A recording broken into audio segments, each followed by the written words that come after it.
మన దేశంలో హిందుత్వ పాలిటిక్స్ కు ప్రయోగశాల గుజరాత్.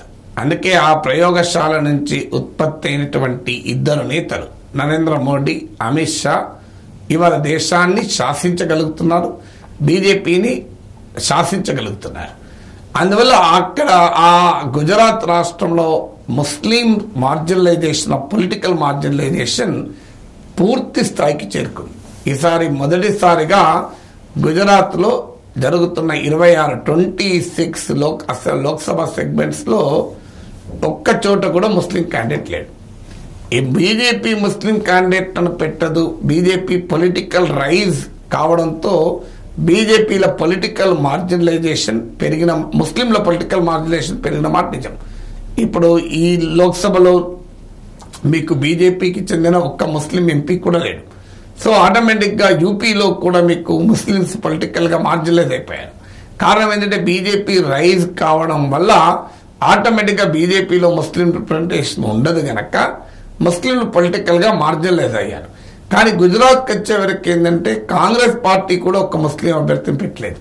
అంటే బీజేపీని ఎదుర్కొనే క్రమంలో ఏమాత్రము ముస్లింస్ తో ఐడెంటిఫై అయితే తమ హిందూ ఓటు పోతుందన్న భయం బీజేపీ రైవల్స్ లో కనబడుతోంది. ఇది అంతటా కనబడుతోంది. మీకు తెలంగాణలో కూడా కాంగ్రెస్ ఆ ప్రాధాన్యత లేని హైదరాబాద్ సీట్లో పెట్టారు తప్ప ఈవెన్ అసెంబ్లీలో కూడా ఒక్క ముస్లిం ఎమ్మెల్యే కాంగ్రెస్ లేరు. అందువల్ల ఎమర్జెన్సీ బీజేపీ వల్ల మాత్రమే పొలిటికల్ గా ముస్లిం మార్జినలైజేషన్ కావడం లేదు. ప్రత్యర్థులు కూడా బీజేపీకి భయపడి ముస్లింలకు టికెట్లు ఇవ్వడానికి వెనుకాడుతున్నారు. గుజరాత్ లో లాస్ట్ ఎలక్షన్ లో 43 ముస్లింస్ పోటీ చేస్తే ఈసారి 35 పోటీ చేస్తున్నారు. అయితే కాంగ్రెస్ వాదన ఏంటంటే మేము ట్రెడిషనల్ గా ముస్లిం అభ్యర్థిని పెట్టే భరూచ్ స్థానంలో ఈసారి ఆమ్ ఆద్మీ పార్టీకి పొత్తులో భాగంగా ఇచ్చాం, అందువల్ల మేము పెట్టలేకపోతున్నాం అన్నది కాంగ్రెస్ ఎక్స్ప్లెనేషన్.